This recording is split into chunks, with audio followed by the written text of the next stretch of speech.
I change your bum life. You fight me, it's a celebration. I would beat you. When you sign to fight me, it's a celebration. You ring back home, you ring your wife. Baby, we done it.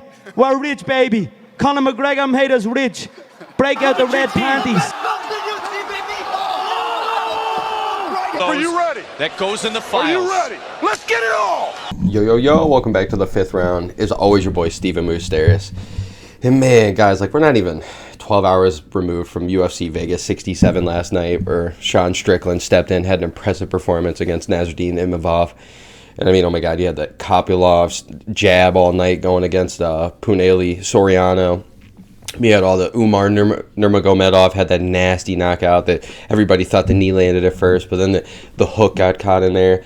You know, just there's a bunch of great performances last night, but man, you know, it just all gets washed away instantly as soon as the post-fight press conference goes on. And actually, if we're even going to start before that, I mean, the whole night before the fight card even started, like, I don't know if you guys follow the sport as crazy as I do, but last night, you know, on Twitter during the day, I should say, since the card started at like 4 o'clock. I think the early prelim started in the afternoon here in, you know, Eastern time. So, you know, I think there was that tweet that came out that the T-Mobile Arena, which wasn't even the place, because they fought in the Apex last night, so it wasn't even the T-Mobile Arena that they were fighting in last night, released the poster out in public. There was a bunch of pictures, a bunch of videos, like hundreds of pictures of videos being posted about, you know, the Ciryl Gane versus Jon Jones matchup, and it said for the Undisputed Heavyweight belt, and we're all sitting here like, what is going on?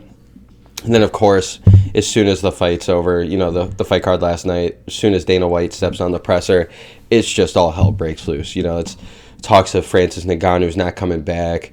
Jon Jones is fighting Ciryl Gane. And, man, bear with me here. It's about to be a rant. But, you know, it was just really tough to watch that last night because, one, first thing comes to mind, I'm the biggest Jon Jones guy ever. I literally just posted a video last week. You know, I woke up Monday or Tuesday morning. I can't remember which day I recorded that video. I think it was Tuesday. So I think I woke up that morning. And, you know, I just be having these things sometimes. Like, I'm no whisperer here or anything like that. I'm nobody special. It's just sometimes I wake up and I have these weird feelings. And, man, just randomly, all of a sudden, I was just thinking of Jon Jones on Tuesday of like, you know, they've been talking about, you know, March or, I mean, even before that, they were talking the whole last 2 years of him returning, and then it really seemed to start stepping up here in December, but it seemed Francis didn't get a deal done, and then they've been talking about March, and, you know, something told me, I just had a weird feeling that this Francis-Jon Jones fight wasn't going to happen. So, you know, I recorded a video, I posted it, talking about, like, you know, is he actually going to make his heavyweight debut this year? And, you know, one of my biggest takes in there is, you know, I don't want to see him fight Ciryl Gane, you know, or Curtis Blades. Like, yeah, it'd help his legacy, I guess, but to me, he's already the GOAT. And he's already done so much in his career that's like I really only wanted to see him fight, you know, Stipe and Francis. I wanted to see both of those fights. It didn't matter which order it took. Clearly, you kind of want Francis now since he's the champion, but man, and then all of a sudden, here we are 5 days later, and Dana White's announcing Francis isn't with the company anymore. You know, they tried to offer him, you know, the biggest pay ever, and he would have been the most, you know, the highest paid heavyweight fighter of all time, higher than Brock, higher than anyone, and he just didn't seem to like it, and he walked away. And, you know, I got really, really pissed off yesterday because, you know, on Twitter and afterwards, even if you guys go watch that press conference, Dana White's sitting there kind of hinting that, like, Francis Ngannou doesn't want to fight the best of the best anymore. Or, you know, Francis just doesn't want to do it anymore. He's getting older. He's made all his money. He's not hungry for these fights anymore. You know, and then, like, ESPN posted something like, oh, Francis has been stripped of the belt. Like, stripped? Excuse me? Like, no, this man stepped away on his own terms, and I don't think people understand how big of a, like, moment of this is in MMA history. Like, this guy has been constantly saying this for the last couple years now, especially the last year, where it's like, man, look, like, all he's wanted to do was continue to be a company man, continue to fight these guys, beating Ciryl Gane, beating Stipe, beating everybody you put in front of him, ever. Like, he's literally knocked out the entire division. And then, you know, he asked to do one thing, like, hey, let me go make extra money. Let me go fight Tyson Fury. You know what I'm saying? Like, we only have limited time in our bodies for us to be making this money at the level that we are. And only, like, a top 0.001% of the fighters even. And it's only going to get worse and worse odds the more and more fighters that are coming out, the more popular the sport comes. So it's like, you know, you only have a short-ass window to even make money in this world, especially in a fight game. So, you know, I completely understand where Francis is coming from. Like, okay, UFC, you guys think, you know, ever since this whole Conor thing where Conor got to do what he wanted, became double champ, went on to fight Floyd, and then, you know, I know the UFC and Dana White especially made their money when it came to that whole thing because they got the sponsorship and whatnot, but man, I'm telling you, ever since then, they realized, like, okay, well, Conor only fought, 3 times since then, and he hasn't looked good, and it hasn't been consistent. So I think they're completely afraid now, and you can tell that their whole dynamic is, it's company over fighter. Like, and it's a thing that just pisses me off. And for these people out here, I got in a little Twitter war last night with some people, talking about, oh, Francis is scared of Jon Jones. Oh, Francis is being selfish. He just wants more and more and more. And it's like, no, I don't think you guys get it. I'm the biggest Jon Jones fan in the world. I've been the most diehard fan literally ever since the first time I watched him fight, which was somehow lucky enough to be Andre Guzman, which was his opening fight in the UFC, his debut. So I've literally been a diehard fan ever since.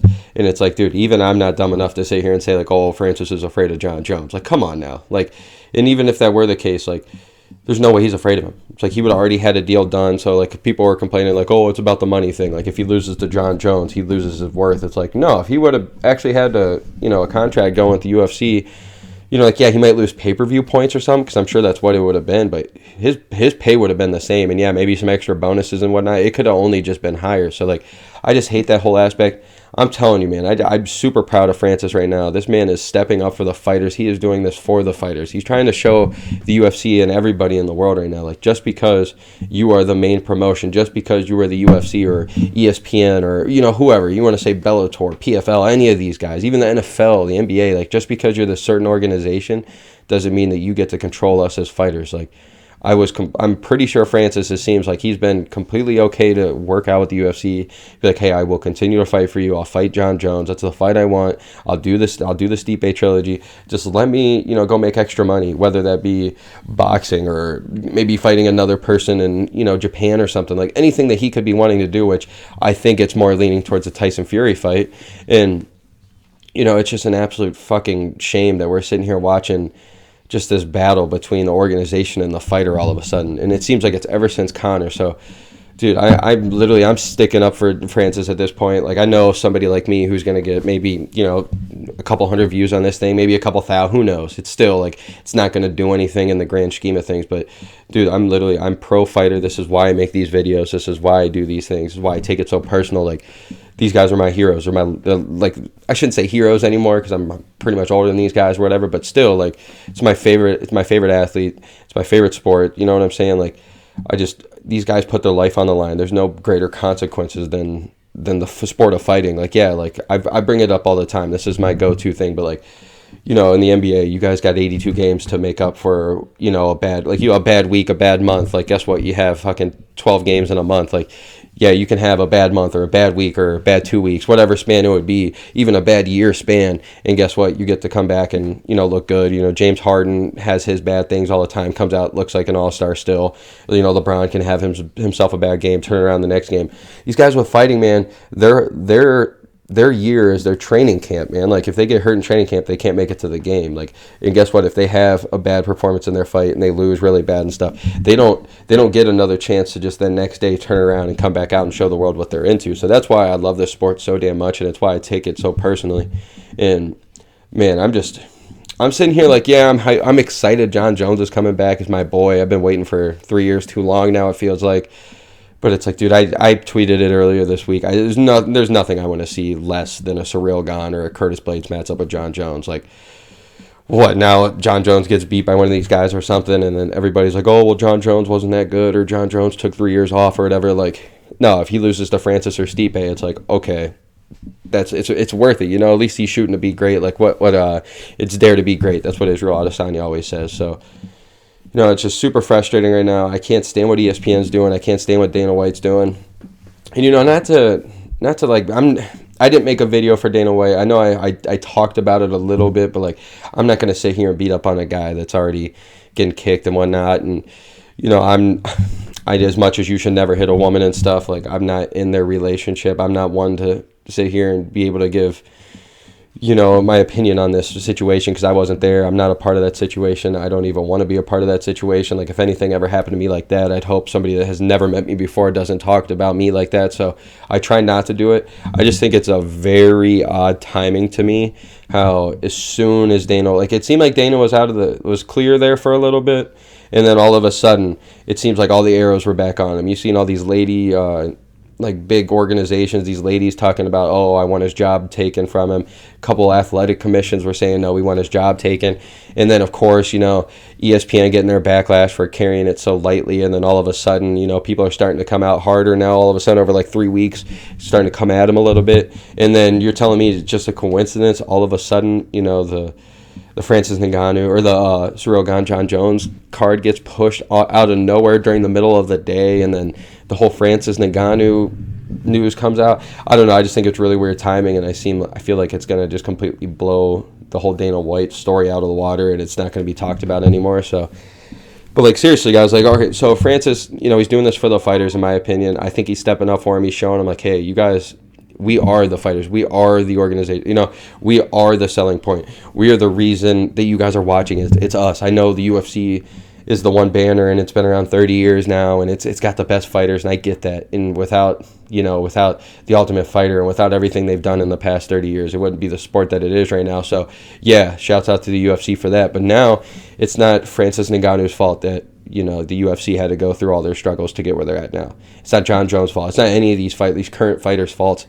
And it's like, yeah, I don't blame them for checking for themselves finally. Like, you don't have an organization getting your back, letting you go do your thing, but they expect to make all this money off of you and expect to, because especially guys like Jon Jones, a dude like Conor McGregor, Francis Ngannou, these guys with the highlight tapes, I can go on forever. Izzy Adesanya, all these, Anderson Silva, fucking GSP, all these guys, the highlights, the guys that have brought the eyes to the sport, like those guys have made the UFC way more than just $5 million or $1 million. Like one of those clips, I guarantee bring those guys. Like Francis Ngannou knocking out Overeem, we see it to this day. With the amount of streams and the amount of things, I'm guarantee you that knockout alone has at least brought in $100 million revenue from, just for people coming to the sport, people loving to watch Francis, buying his thing. Like, why wouldn't he deserve to be paid the way he deserves as well? And I honestly don't think it's the pay. I really think it's just the freedom and being able to say what you want to do. So, I mean, I'm Team Francis right now. I'm super excited for him. I'm proud of him.